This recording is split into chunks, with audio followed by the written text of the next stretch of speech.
हम दस्तक देंगे सरकारी खजाने में बंदरबाट वाली लूट के खिलाफ। केंद्र सरकार ने मनरेगा का नाम बदलकर जी राम जी कर लिया। दावा यही कि नाम बदलने से भ्रष्टाचार के दलदल में धंसी योजना में अंधेर गर्मी पर लगाम लग जाएगी। केंद्रीय कृषि मंत्री शिवराज सिंह चौहान जी राम जी योजना को लेकर बड़े बड़े दावे कर रहे हैं, लेकिन जमीन पर शिवराज सिंह चौहान की ये योजना जस की तस है। न तो भ्रष्टाचार का खेल बंद हुआ है, न ही जरूरतमंदों को रोजगार की गारंटी मिल रही है। तो आज हम हमारे देश के 4 राज्यों से सरकारी लूट की आंखें खोल देने वाली पड़ताल आइए आपको दिखाते हैं। 2008-9 में 30,000 करोड़ दिए, ये मजदूरी दर की बात कर रहे थे।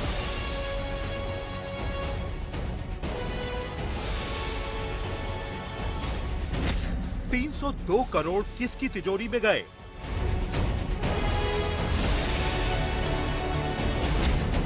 $302 करोड़ की लूट के कितने राजदार?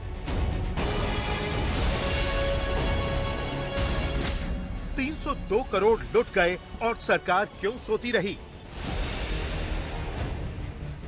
एक दो नहीं बल्कि पूरे 302 करोड़ जी राम जी जो पहले मनरेगा योजना थी उसमें घोटाले का खुलासा हुआ है। आम जनता के टैक्स से सरकार के खजाने में पहुंची ये रकम कागजों पर खेले गए करप्शन की भेंट चढ़ गई। पहले समझिए ये रकम कितनी बड़ी है, क्योंकि पूरा खेल जिम्मेदारों की नाक के नीचे खेला गया है। ये रकम इतनी बड़ी है कि 30,200 लोगों के खाते में 1-1 लाख रुपए डाले जा सकते हैं। ये रकम इतनी बड़ी है कि प्रधानमंत्री आवास योजना के तहत 12,000 बेघरों को सिर पर छत मिल जाती। ये रकम इतनी बड़ी है कि 2.5 लाख से ज्यादा आधी आबादी के खाते में सालाना 12,000 रुपए डाले जा सकते थे, लेकिन घोटालेबाज इतनी बड़ी रकम चुपचाप डका गए। केंद्र सरकार का दावा है कि ना खाएंगे ना किसी को खाने देंगे। अगर करप्शन के खिलाफ जीरो टॉलरेंस की नीति और नियत भी स्पष्ट है, तो 302 करोड़ की लूट कैसे हो गई? मनरेगा घोटाले पर केंद्रीय कृषि मंत्री शिवराज सिंह चौहान की सफाई क्या है, आपको थोड़ी देर में सुनवाएंगे। उससे पहले जरूरी है कृषि मंत्री तक जी राम जी योजना की जमीनी सच्चाई पहुंचाना, क्योंकि नाम बदल गया लेकिन खेल वही पुराना जारी है। जगह शिकारपुर गांव, जिला महाराजगंज, यूपी। कागजों पर दावा है कि शिकारपुर गांव में मनरेगा, जो अब जी राम जी योजना है, उसके तहत चक रोड पर मिट्टी भरने और नाली की सफाई का काम चल रहा है।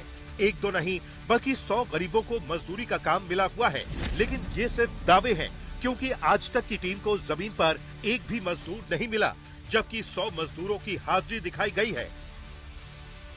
यहाँ जो है मनरेगा के साइट पे जब हमने चेक किया तो 13 मस्ट्रोल में करीब 100 से अधिक मजदूर काम कर रहे हैं, लेकिन यहाँ धरातल पे जब हम यहाँ आए हैं शिकारपुर में, तो यहाँ पे कोई भी मजदूर मौजूद नहीं है। ये जो जगह है ये शिकारपुर में टिंकू श्रीवास्तव के खेत से ड्रेन तक, आगे जो ड्रेन है ड्रेन तक जो है वो कागजों में दिखाया गया है कि यहाँ पे मिट्टी भराई का काम चल रहा है। लेकिन अभी 12 बजे का समय है, लेकिन यहाँ पे कोई भी मजदूर काम नहीं कर रहा है। एक दिन की दिहाड़ी है 252 रुपए, यानी हर दिन मिट्टी भरने के खेल में 25,000 रुपए की लूट चल रही है। मौके पर ही हमारी मुलाकात ग्राम प्रधान के पति राम दयाल से हुई। राम दयाल ने जमीनी सच्चाई पर पर्दा डालने की कोशिश की, यानी इस खेल में ग्राम प्रधान की भूमिका भी सवालों के घेरे में है। यहाँ पे ये साइड है, लेकिन यहाँ पे तो एकदम खाली है, कोई नहीं काम कर रहा है। नहीं तो बोल तो रहे आप लोगों लोग 12:30 बजे गए हम लोग। हाँ, नियम तो 12:30 बजे जाने का नहीं है। हो गया भाई, वो आप नहीं नियम 12:30 का नहीं भाई। हाँ, क्या नियम है? आज भाई खिचड़ी है ना। हाँ ठीक है, आज खिचड़ी है तो आज काम बंद करना देना चाहिए था। ठीक है भाई, लेबर कुछ काम के चले गए। लेबर कुछ काम किया चले? नहीं, कुछ नहीं काम, पूरा काम किया भाई। पूरा काम? हाँ पूरा काम किया, लेकिन अभी तो काम नहीं हो रहा है। कहाँ पे? यहाँ पे। अरे भाई अभी तो बोलते रहे भाई 12:30 आप 12:30 लेबर चले के बोलते रहे आप रहे हैं। सवाल यही है कि कागजों पर मिट्टी भरने का खेल कब तक चलता रहेगा? ऐसी अंधेर गर्दी पर लगाम कब लगेगी? सवालों के घेरे में उपायुक्त श्रम रोजगार मनरेगा गौरवेंद्र सिंह की भूमिका भी है, क्योंकि कागजों पर चल रहे खेल पर लगाम लगाने का जिम्मा इनका ही है, लेकिन जिम्मेदार आंखें मूंद कर बैठे हैं। आज तक की पड़ताल के बाद उपायुक्त श्रम रोजगार ने जांच कराने की बात कही है। जगह सैनो गांव, जिला भागलपुर, बिहार। मनरेगा यानी जी राम जी स्कीम को घोटालेबाजों ने नोट छापने की मशीन बना रखा है। सैनो में मनरेगा के नाम पर 20 करोड़ की लूट हुई। ये वही जगह है जहां पे पोखर के निर्माण के लिए हर साल 1.5 लाख रुपए करके पैसे की निकासी की गई। लेकिन जमीन पे देखिए, यहाँ ये अब चना लगा हुआ है, चने का खेत है, और इसे पोखर के रूप में कागजों पर दिखाकर पैसे की निकासी मनरेगा के तहत की गई। कागजों पर खेती की जमीन को तालाब दिखाया गया और तालाब बनाने के नाम पर खुल्लम खुल्ला लूट हुई। मनरेगा का कोई कम नहीं। स्थानीय लोग यही मानते हैं कि ये सरकारी खजाने की लूट वाली स्कीम है। कुछ नहीं, पैसा ले लेता है। और तो वो लोग लूट है, लूटे है ये। मनरेगा का काम बहुत हुआ है, लेकिन जमीनी स्तर पर 0% काम हुआ है। हाजिरी बनाने के लिए 5 गो लड़का को पकड़ के ले आया, हाजिरी बनाने के समय में हाजिरी बनाया और पोछ पाछ हुआ। यही मनरेगा का काम आज तक यहाँ हुआ है। धरातल पर मनरेगा का कोई काम नहीं है। बाकी मनरेगा के नाम पर कोई काम नहीं है। मनरेगा तो सरकार भी जानती है कि यह लूटे योजना है। ये देखते हैं कि अभी यहाँ पे खनाई हुआ है बगल में, ये सब होते रहता है। हल्का फुल्का छिलाई उलाई होता है, उतना काम थोड़ी होता है। ये है कुसाहा तालाब से निकला हुआ एक नहर जो सैकड़ों वर्ष पुराना है। कहते हैं कि रामप्रवेश सिंह के खेत के साथ में इस नहर का निर्माण किया गया, जबकि ये पुराना नहर है और इस नहर के निर्माण पर 20 लाख रुपए निकाला गया। मामले का खुलासा होने के बाद जिला प्रशासन ने कार्रवाई की, लेकिन घोटाला कैसे हो गया इसका जवाब किसी के पास नहीं है। मुंगेर के चिरगांव की कहानी भी जुदा नहीं है। हर साल कागजों पर नहर की खुदाई और सफाई का खेल चलता आ रहा है। धरातल पर कुछ नहीं है। यही वजह है कि गांव के लोगों की जिंदगी नर्क बन चुकी है। बताइए, मनरेगा से इस नाले की कितनी बार सफाई हुई? ये पीछे साल भी हुआ था, उसके 1 आध वर्ष और पीछे हुआ था। अच्छा, ये पिछले साल जो काम हुआ था, क्या इसको अच्छे से किया गया? कुछ नहीं, खाली छीला गया था, खाली खरपतवार निकला, बस यहीं तक। उसके बाद ये आगे नहीं। हम लोग बोलबो किए, हम लोग बोले भी कि आगे ही नहीं कर लो, तो आजकल तो लापरवाही है सर। कुछ सुना नहीं गया, न कुछ किया गया। तो सीधे तौर पर मनरेगा में फैले भ्रष्टाचार को लेकर बता रहे हैं। और ये भी आप देख भी सकते हैं कि जो खेत है और नाला है, मतलब नाले से खेत से नाले की ऊंचाई जो है वो 2 फीट से ज्यादा है।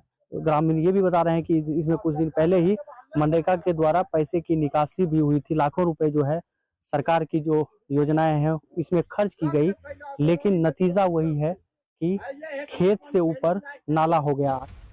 जगह झाबुआ, मध्य प्रदेश।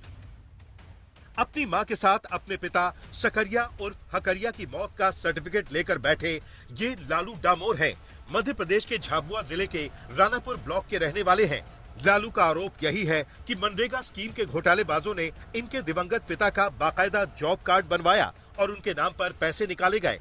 पिता की मौत 2017 में हुई, लेकिन 2020 में उन्हें मनरेगा मजदूर बताया गया। आपके पिताजी ने काम किया ऐसा बता रहे? या नहीं, या उसके बाद में वहाँ कोई है ही नहीं। मेरा पिताजी पहले से हो गया और फिर बोलता है कि ये सकरिया नाम का है, ये आधार कार्ड पर ये पेमेंट कहाँ गया कहाँ नहीं, वो सर्वाई करवानी बहुत जरूर के भाई। अब क्या जांच चाहते हैं? हाँ। सवाल यह है कि जब सकरिया की मौत 2017 में हो गई तो जॉब कार्ड कैसे बना? चौंकाने वाली बात यह भी है कि मनरेगा में सिर्फ मृतकों के नाम से ही खेल नहीं हुआ, बल्कि ऐसे दर्जनों आदिवासी मजदूरों के नाम का इस्तेमाल करके लूट का खेल खेला गया। मारू नाम तरु से दोतर निरेवा वाली से बिजिया डुंगरी में हमारा जाप काटू से ले गया, तीन पैसा निकाल लेता, तीन नहीं सजा मलवी जोवे। हमारा हम काम ता नहीं करियो तालाब पर। झाबुआ में मनरेगा स्कीम से घोटालेबाज अपनी तिजोरियां भर रहे हैं, लेकिन तमाम शिकायतों के बावजूद जिला प्रशासन आंखें मूंद कर बैठा है। तो एक तरफ जहां देश भर में मनरेगा के नाम बदलने को लेकर के सियासत खड़ी हो गई है, तो वहीं इस बीच मध्य प्रदेश समेत देश के कई राज्यों में मनरेगा के नाम पर भारी लूट का खुलासा भी हुआ है। अब देखना यह है कि इस पूरे मामले में सरकार क्या संज्ञान लेती है। जगह पसोरी गांव, छत्तीसगढ़। आज देश के केंद्रीय कृषि मंत्री शिवराज सिंह चौहान छत्तीसगढ़ के मुख्यमंत्री विष्णुदेव साय को पसौरा ग्राम पंचायत की नानबाई, चंद्रकाल, रेणु और सुनीता जैसी महिलाओं की आप बीती जरूर सुननी चाहिए। कागजों पर रोजगार के दावों की खलई इनकी आप बीती खोल रही है, क्योंकि इन महिलाओं के पास जॉब कार्ड तो है, लेकिन बीते 2 साल से कोई काम नहीं मिला। न कोई इनकी सुनने वाला है और न ही इन महिलाओं की सुध लेने वाला है, लेकिन आज तक इनकी आवाज को अनसुना नहीं होने देगा। 2 साल हो चुके। 2 साल हो गए, कोई काम नहीं, कोई नहीं मिलता है, क्या करें। तो सरपंच सचिव लोग को नहीं बोले आप लोग? बोली थे तो नान नहीं कर रहे थे, क्या दे हम क्या बोलते हैं? हम कहा था मुझे खाई भाई नहीं मिला तो क्या करी, बैठे रहे थे खाए खाए घरे। आप लोग कब से नहीं मिला है? 2-3 साल हो गए। 2-3 साल हो गया। तो आप लोगों ने कभी किसी अधिकारी या सरपंच सचिव लोग? अरे कोई सुनबे नहीं करते हैं तो क्या बोलते हैं? आएगा हो गया करते हैं, हो गया। ये आपका जो जॉब कार्ड है, इसमें काम कब से नहीं आ रहा है? आप लोग कब से? 2 साल हो गया। आप लोग इसके लिए किसी बोलते नहीं है? बोलते हैं। क्या बोलते हैं? आएगा तो काम करेंगी, ऐसे करके कहते। 2 साल से इसका हाँ। काम नहीं है। हाँ। अगर रोजगार नहीं देना था तो जॉब कार्ड बनाकर क्यों दिया गया? सवाल यही है कि घोटालेबाजों को खुली छूट मिली हुई है, लेकिन जरूरतमंद दर दर की ठोकरें खाने को मजबूर हैं। सवाल छत्तीसगढ़ सरकार की नीति और नियत पर भी है, क्योंकि सूबे के कैबिनेट मंत्री आज तक के सवाल पर महिलाओं के आरोपों को झुठलाते नजर आए। नहीं, अभी जितना यहाँ का जो कोटा है वो बराबर मिल रहा है। वो बात अलग है कि अधिकांश मजदूरी जो है प्रधानमंत्री आवास योजना के माध्यम जो हितग्राही हैं उन कामों में ज़्यादा जा रहे हैं, इसलिए जो मजदूर हैं वो उनको धरातल में काम नहीं दिख रहा, परंतु प्रधानमंत्री जो आवास योजना है उसमें ज़्यादातर हमारे मजदूर उसमें काम कर रहे हैं। अगर मनरेगा यानी जी राम जी योजना के तहत रोजगार मिल रहा है तो ये महिलाएं क्यों रोजगार की गारंटी से महरूम हैं? आज तक ब्यूरो। मनरेगा बदलकर विकसित भारत जी राम जी हो गया, लेकिन आपने देखा कि कैसे इस रोजगार गारंटी योजना में घपलेबाजी अब भी धड़ल्ले से चल रही है। हालांकि सरकार का दावा है कि सरकार ने जी राम जी आने से पहले चालू वित्तीय वर्ष में नवंबर तक मनरेगा की जांच कराई है और उसमें 300 करोड़ से अधिक का घपला सामने आया है। लेकिन सवाल यही है कि केंद्र सरकार को 11 वर्षों से अधिक हो गए, तो फिर उससे पहले मनरेगा में क्या क्या हुआ, यह बताना किसकी जिम्मेदारी है? तो आइए हम आपको दिखाते हैं क्यों मनरेगा विकसित भारत जी राम जी बनने के बाद भी आज सवालों के घेरे में।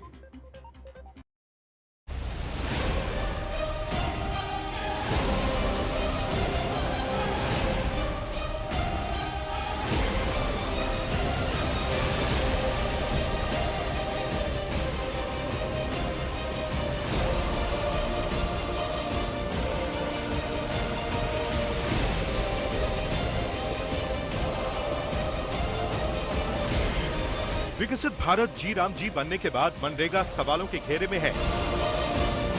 दावा है कि केंद्र सरकार ने मनरेगा की हकीकत जानने के लिए देश के 25 राज्यों के 55 जिलों में जब औचक जांच कराई तो गड़बड़ियों का पिटारा खुलता चला गया। इस दौरान 3 अरब रुपए से अधिक की राशि हड़पने की कोशिश की गई। मनरेगा में 302 करोड़ रुपए के घपले का खुलासा। 11,04,627 मामलों में वित्तीय गड़बड़ियां उजागर। 25 राज्यों के 55 जिलों में मनरेगा की औचक जांच। चालू वित्तीय वर्ष के 2 महीने में जिन 55 जिलों में मनरेगा के नाम पर खेल सामने आया, उनमें तमिलनाडु के 10 जिले, आंध्र प्रदेश के 4 जिले, केरल के 6, पंजाब के 5, उत्तर प्रदेश के 2, हरियाणा, उत्तराखंड, गुजरात, जम्मू कश्मीर, छत्तीसगढ़ और बिहार के 1-1 जिले शामिल हैं। ये खुलासा साफ संकेत देता है कि गरीबों के रोजगार और हक की रकम को साजिश के तहत लूटा जा रहा है। एक रिपोर्ट है, एक जांच हुई है मंत्रालय की कि 25 राज्यों और 55 जिलों में जांच हुई थी, उसमें 300 करोड़ से ज़्यादा का घोटाला पाया गया कि काम जमीन पे हुआ नहीं, बहुत सारी जगह ऐसी थी जो कागजों में दिखाई दिया। किस ढंग से उस पर कार्रवाई कर रहे हैं, किस ढंग से इम्प्लीमेंटेशन होगा आपकी जो एक नई जो विकसित भारत जी राम जी भी नया आप लेके आए हैं उसको लेकर के, ताकि ये करप्शन ना हो? मनरेगा को बदला ही इसलिए है कि ये भ्रष्टाचार का पर्याय बन गई थी। अभी आपके पास खुद जानकारी आई, 11 राज्यों के 55 जिलों में जब टीम गई तो उनने इतनी अनियमितताएं देखी कि 37 करोड़ रुपया तो वसूलने के निर्देश उनको देना पड़े, जो वैल्यूएशन प्रथम दृष्टया दिखाई देता है उसमें। लेकिन इसके पहले भी सोशल ऑडिट में 11 लाख से ज्यादा शिकायतें आई। ये ऐसी योजना बन गई थी कि मजदूरों से काम नहीं होता था। मजदूरों के बजाय मशीनें काम करती थी, मजदूरों के बजाय ठेकेदार काम करते थे, मजदूरों के नाम पर जो जॉब कार्ड बनते थे उनमें कई फर्जी जॉब कार्ड निकलते थे, कई बार ओवर एस्टिमेट बना दिया जाता था। कई जगह तो ये पकड़ा गया कि एक ही सड़क इस साल भी डली, अगले साल भी डली, उसके बाद भी डल गई। तो ऐसे कई अनियमितताएं थी, व्यापक पैमाने पर थी, और इतनी विशाल धनराशि का बड़ा हिस्सा ऐसे भ्रष्टाचार की बलि चढ़ रहा था। केंद्र सरकार की जांच के मुताबिक 2 महीने में ठेकेदारों, अधिकारियों और बैंक मैनेजर ने साठ गांठ कर इस घपले को अंजाम दिया। काम जमीन पर नहीं होता था, लेकिन उसके फर्जी कागज तैयार करके काम दिखाया जाता था। जांच से बचने के लिए बड़े कामों को छोटे छोटे हिस्सों में बांटा गया। दस्तावेजों में देखिए कैसे कई जगहों पर 80 साल से अधिक उम्र के मजदूरों की भागीदारी दर्ज की गई। करीब 20 साल पहले शुरू हुई मनरेगा को लेकर कई सवाल उठते रहे हैं, लेकिन हाल ही में ग्रामीण विकास मंत्रालय की जांच में कई चौंकाने वाले मामले सामने आए हैं। जांच में पाया गया कि कई राज्यों में मनरेगा के नाम पर करोड़ों रुपए का घोटाला किया गया। जो काम जमीन पे हुए नहीं, उन्हें कागजों में दिखाकर धोखाधड़ी की गई। कई जगह जो सड़कें बनी नहीं, उन्हें फाइलों में बनाया गया। इतना ही नहीं, कई राज्यों में तो घोटाला इस कदर किया गया कि 80 साल से ज्यादा उम्र के बुजुर्गों के हाथ में फावड़ा पकड़ाकर उन्हें जमीन में काम करते हुए दिखाया गया। आपको बता दें कि 7 सितंबर 2005 को यूपीए सरकार ने राष्ट्रीय ग्रामीण रोजगार गारंटी अधिनियम यानी नरेगा की शुरुआत की थी। 2009 में इसमें महात्मा गांधी का नाम जोड़ा गया। इस योजना का लक्ष्य ग्रामीण परिवारों को 100 दिनों की रोजगार गारंटी देना था, और अब इसका नाम बदलकर विकसित भारत जी राम जी कर दिया गया है। और अब ये योजना ग्रामीण परिवारों को 125 दिन का रोजगार सुनिश्चित करती है। लेकिन सवाल बार बार नाम बदलने का नहीं है, सवाल है भ्रष्टाचार का, सवाल है घोटाले का, सवाल है सरकारी योजना पर लगने वाले कलंक का, सवाल है 2 महीने में केंद्र सरकार ने मनरेगा में 302 करोड़ का घोटाला पकड़ने का दावा किया, जबकि बीजेपी तो केंद्र में पिछले 11 सालों से है। आखिर उससे पहले मनरेगा में क्या क्या हुआ? क्या मनरेगा का पूरा सच बाहर आएगा? आज तक ने मनरेगा पर केंद्रीय मंत्री से भी सवाल किया है। क्या जब से लागू हुई थी ये मनरेगा, क्या तब से कोई ऐसा विचार है कि जांच किया जाए ताकि जो घोटाला अभी सामने आया कि पुराने भी चीजों को रिव्यू किया जाए? समय समय पर जांच होती भी रही है, अनियमितताएं निकलती रही है, जहां जहां गड़बड़ें पाई गई है, अनियमितताएं पाई गई है, हमने राज्यों से कठोर कार्रवाई करने की सिफारिश की है कि उनको एक्शन लेना चाहिए, कठोर एक्शन लेना चाहिए। राज्यों को मौन नहीं रहना चाहिए, राज्यों को जहां गड़बड़ हुई है वहां कार्रवाई करनी चाहिए, निर्देश पहले दिए गए। सवाल ये भी है कि मनरेगा में अगर बड़ी घपलेबाजी चल रही है तो इसका असली जिम्मेदार कौन है? आखिर मनरेगा में भ्रष्टाचार पर अब तक क्या क्या कार्रवाई की गई, और मनरेगा के घोटालेबाजों पर आगे कितना बड़ा एक्शन होगा? सवाल ये भी है कि क्या मनरेगा के विकसित भारत जी राम जी बनने से भ्रष्टाचार रोकने की पूरी गारंटी है? ग्रामीण विकास मंत्रालय का कहना है कि लगातार मिल रही अनियमितता और भ्रष्टाचार की शिकायतों के कारण ही यह जांच करवाई गई थी, जिसमें ये मामले निकलकर सामने आए। उधर ग्रामीण विकास मंत्री शिवराज सिंह चौहान का भी यही कहना है कि विकसित भारत जी राम जी कानून ही इसीलिए लाए ताकि इन खामियों को दूर किया जा सके।